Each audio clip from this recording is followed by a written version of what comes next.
What's up, beautiful people? It's your boy Judeo and I'm back again with a new video. Today we're going to be checking out a video that was posted by CNN. This one is titled "He's All In. Finland's president predicts Putin's next move."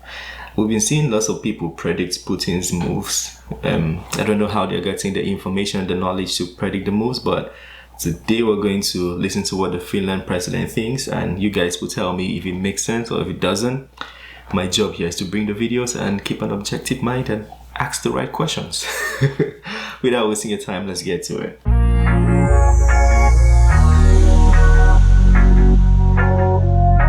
Finland's President Sauli Niinistö condemned Russia's invasion of Ukraine, calling it a cruel and unprovoked war and a blatant violation of the Charter of the United Nations. He called on UN members not to accept, condone, or normalize such aggression. And this was all before Putin's nuclear comments. Niinistö's nation shares an 800-mile border with Russia, and the war in Ukraine triggered the Finns to apply for NATO membership in May, alongside their neighbors in Sweden. I want to welcome to the program President Niinistö. Thank you so much for joining us, sir. Thank you very much. So, thank you, sir. Tell us what you think Putin is going to do now. You have met him so many times.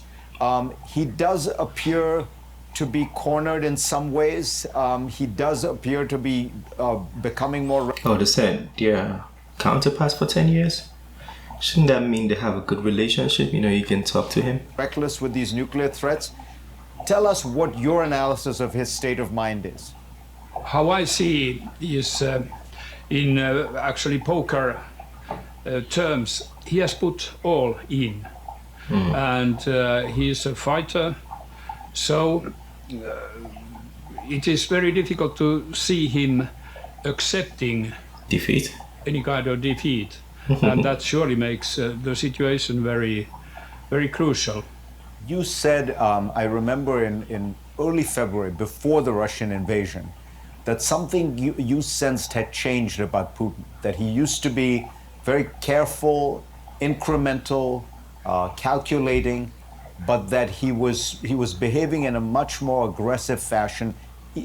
Just in your conversations, what do you think happened? Because everyone is perplexed by this. Everyone thought Putin was, yes, he may be a nasty guy, but there was a sort of a pattern of carefulness, and he seems to become very reckless. What do you think has happened? If we go years back, we see, or at least I have seen and understood some kind of development in his thinking. He's frustrated because of the situation in Ukraine after 2014, and then, in a way, progressively, I have felt that his frustration is growing, and very obviously, he just decided to get this thing somehow solved, or at least trying to solve it. Do you think that So the frustration is building from 2014, and he's trying to get it solved.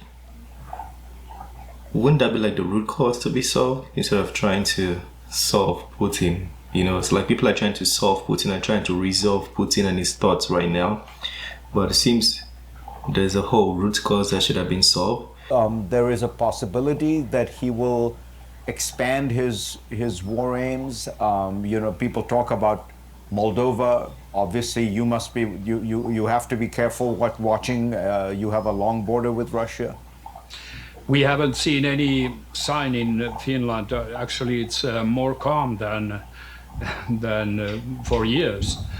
So I think that he has enough now headache in Ukraine, and it doesn't seem very obvious that he could make any maneuvers elsewhere. Not now and not in a nearby future. So it seems the question is going under the notion that Putin is trying to, annexify the neighboring countries? Is that the right term? Because if you're asking about Finland and Moldova, then it means you think Putin is going into Ukraine to claim Ukraine and then progress just like Hitler was trying to do. You know, feels like that's the context this is going. I'm just saying, it's just a question. Do you think that some of Putin's change may have come about because of the isolation of COVID, that he was only listening to a small group of advisors? Because you saw him many times before that. Do you sense that that period of 2 years of total isolation has played a part here? Yeah, I met him last time, approximately a year ago, last October. Yes, it seemed that he is quite alone in the big halls, empty big halls. There weren't very many people. So he has been careful. Quite alone in the very big halls. So you're trying to imply Putin is depressed? Just saying. That's what it's trying to imply. COVID, and maybe that's why that the people surrounding him are not that many anymore. And I actually don't know who are nearby. Mr. President, everybody is wondering about this question. It's going to get very cold. Gas is already very expensive. By some measures, it is 10 times as expensive now as it was before the invasion. Will Europeans be able to maintain the pressure, or will there start to be cracks in the European coalition against Russia? Yes, gas, price of energy, food, even interest rates are rising. So that means tough times for households. It's often thought that Europeans, or we Western people, are used to, let's say, to a life which goes always to better and better, and thus that we are very weak to face difficulties. But I would say that Ukrainians gave an excellent example that there is stamina amongst people when difficulties come. And difficulties which we are facing are minor if compared to those Ukrainians are meeting. So I believe that we European people can take it and have resilience. Specifically, one of the big issues that people worry about is Italy. The Italian elections, assuming Madam Meloni comes to power, this is a three-party coalition. Two of the parties have been openly pro-Russian. Is that likely to change the dynamic if the Italians go into... What is this term pro-Russian? Like, when it feels like when the attack pro-Russian automatically becomes like a rebellious term, you know, pro-Russian. Tell me what you guys think of that term. The European Council and say, we don't want our, as some of the parties have been saying during the campaign, we don't want to have to pay for this. We don't want Italian households to have to bear the brunt of this war with Russia. No, I actually don't believe that that would be The case. a problem. The other issue is that the Italian economy is not in very good shape at the moment, and that might raise also questions and discussion on some kind of solidarity, financial solidarity in Europe, and I guess that might be even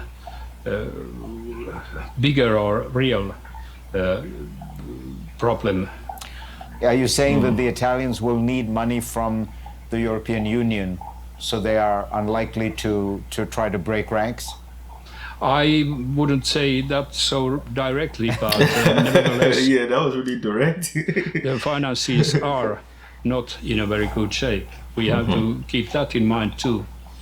Let me finally ask you sort of where we began, which is where do we go from here? There are people who think you just need to show as much military force, push the Russians back. And then there is another school that says you need to start searching for some diplomatic solution. The Ukrainians, as you know, are very opposed to that right now. I think for me, I'll say diplomatic solution already. A pushback is still a war, still a battle, right? So it means it's going to continue. Do pushbacks actually like solve problems? I don't believe so. because at the end of the day, it's still gonna be diplomacy that's gonna bring the agreement together. No matter the pushback, someone has to come out and be like, okay, this is it, let's talk. And that's when you come to an agreement. That's what I believe personally, but I'm not like an expert, so I'm just going off my opinion and off my thoughts. Would your advice be to the West? I am a man of peace, and I think that every possible deed for looking for peace is important. That's why I strongly support President Macron and Chancellor Scholz keeping the line open, a possibility open to discuss with the Kremlin. Although I have to admit that at the moment I don't see so very much possibilities to reach the peace. Given your long relationship with Vladimir Putin, would you be willing to reach out and meet with him and try to see if there is a deal to be had? Well, I haven't had any contact on him now, but if situation would be such that we find a possibility of getting something positive done, undoubtedly I would, surely after discussing with President Zelensky also. But I'm not asked to do, and I don't see at the moment any possibilities to have anything positive done. Well, reach out to him first. Mr. President, pleasure to have you on. Thank you. Thank you very much. Thank you. Okay, that was it. Guys, let me know what you think. His points about Putin being in the big hole by himself, that still amazes me. Let me know if you guys think of Putin in that manner. Think of him as lonely and had a little advice during COVID, and that's why he did what he did. Let me know what you guys think. That one, I don't think that's necessarily a valid point, because nothing to back that point up. You can't just say it's lonely. You met him for like one day. Did you get to spend the time with him? Spend months with him? You know, there's no way to ascertain that. But let me know what you think of that whole video. Let me know your thoughts, if you think a pushback is better or diplomacy is better. You know, feel free to share. This things we need to talk about. You never know who's reading, or you never know who's watching and might take advice from my video. That will make me so happy. Anyways, this is the end of this one. Don't forget to smash that like button, subscribe if you're new to the channel, and I'll see you on the next one. Have a wonderful day. Peace.